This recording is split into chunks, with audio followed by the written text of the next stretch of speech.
तो तुम्हारी नजर में आतंकवाद की डेफिनेशन क्या हमास है? ने जो किया वो आतंकवाद है। ये आप कहते रहो।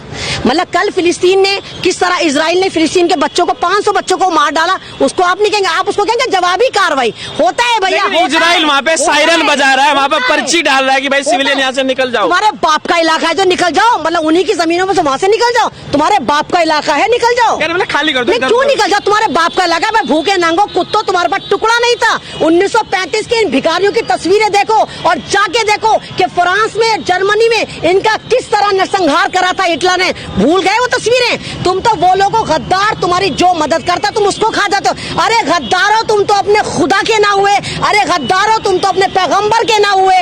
तो जो लोग खुश हो रहे हैं, मंदिरों में पूजा करके घंटे बजा रहे हैं और लगा रहे हैं, तो उनको मैं पहले बताऊं कि ये बद्दीन लोग, यहूदी लोग अल्लाह ताला को मानते हैं लेकिन अल्लाह ताला की तालीम को नहीं मानते। ये जिन मूसा अलैहिस्सलाम को मानते हैं, 124 करोड़ पैगंबर में से हमारे एक पैगंबर है मूसा अलैहिस्सलाम, ये उनकी नाफरमानी करते हैं। और जिस तरह आपने देखा कि अटल बिहारी वाजपेयी लगातार जब भारतीय जनता पार्टी बन रही थी तो लगातार कह रहे थे, ए हिंदुस्तान वासियों हमारी पार्टी में आओ, हम वादा करते। वो किससे कह रहे थे? वो मुसलमानों से कह रहे थे। वो मुसलमानों से कह रहे थे कि अरब देश हमारा मित्र है, मित्र रहेगा, हम फिलिस्तीन के साथ खड़े हैं। आप ये कह रहे हैं भारत का मुसलमान उसी को वोट देगा जो विदेशी मुसलमानों को, बाहर के जो देश है मुस्लिम मुल्क है, अगर उनकी हिमायत करेगा तो भारत का मुसलमान तभी वोट देगा। मुझे लगता है कि आपको लगता है कि भारतीय जनता पार्टी ने तुम जैसे लोगों को कर दिया है कि तुम लोग मेरे ख्याल से जाके इजराइल में आधार कार्ड बनवा रहे हो या वोटर आई कार्ड बनवा रहे हो कि 24 में मेरे ख्याल से तुम अपने विश्व गुरु को इजराइल से जितवाओगे, वहीं पर तुम शायद अपने आधार कार्ड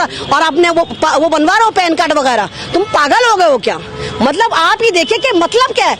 इतना प्यार आपको फिलिस्तीन के लिए है, भारत से है? अरे बावले, भारत मेरा मुल्क है, फिलिस्तीन मेरी धार्मिक जगह है, वो मेरे पैगंबरों का शहर है, वो मेरा किबला अव्वल है, वो मेरी धार्मिक जगह है। तुम फिलिस्तीन को भारत में लाके क्यों जोड़ दे? तुम ही लोग हो जो मणिपुर को दिखाते हो कि सऊदी अरब का हिस्सा है और फिलिस्तीन को तुमने हिंदुस्तान में लाके डिप्लॉय कर दिया। अबे फिलिस्तीन बाहर है, मणिपुर भारत के अंदर है। तुमने मणिपुर को तो बसा दिया बाहर, मणिपुर पर तुम बात नहीं करते, लेकिन फिलिस्तीन पर तुम ऐसे दर्द ले रहे हो कि जैसे भारत के अंदर फिलिस्तीनी है और इजराइल है और दूसरी स्टेट पे हमला कर दिया। अंजाम क्या होगा? अंजाम कुछ नहीं होगा।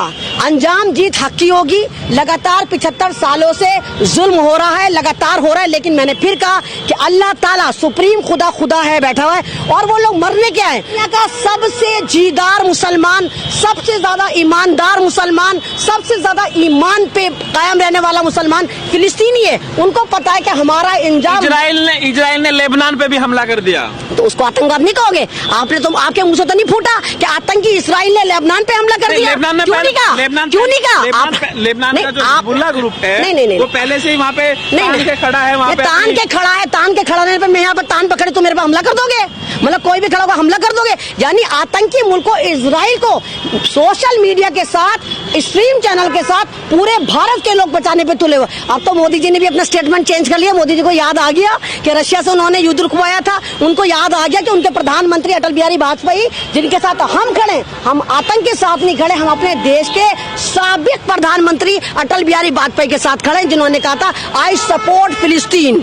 अगर आपको इतना प्यार बीजेपी से है, अटल बिहारी वाजपेयी से है, मोदी जी भी तो कह रहे हैं हम इजराइल के साथ हैं। नहीं तो क्यों हो?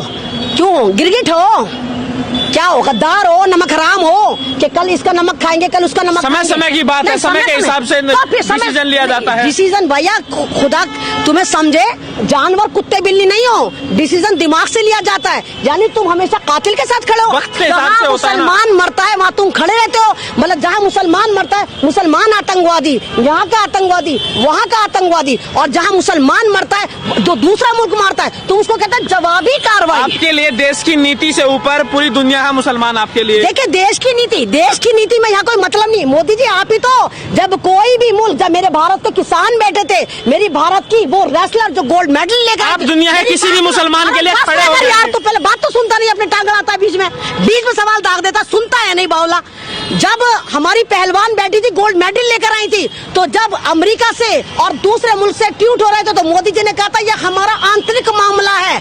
जब तुम्हारे मामले में कोई बोले, तुम जब जुल्म करो, कोई बोले पहलवानों पे बोले, एनआरसी पे बोले, किसानों पे बोले, तो तुम्हारा आंतरिक मामला हो जाता है। लेकिन जब दूसरे मुल्क में युद्ध होता है, तुम कूद कूद के जालिमों का साथ देते, क्योंकि तुम्हें लगता है कि वहां मुसलमान मर रहे हैं। तो मोदी जी अपना ज्ञान दुरुस्त करो, थोड़ा पढ़ो। तुम्हारे आधार कार्ड, तुम्हारे वोटर आई कार्ड कितने को इजराइल से ना बनने मोदी जी। एमन रिजवी दुनिया के किसी भी मुसलमान का समर्थन करेगी मोदी का विरोध करने के लिए। क्यों भाई? यानी कि मोदी जी हिंदुस्तान के मुसलमानों को नीचा दिखाने के लिए दुनिया के हर मुसलमान को नीचा दिखाएंगे?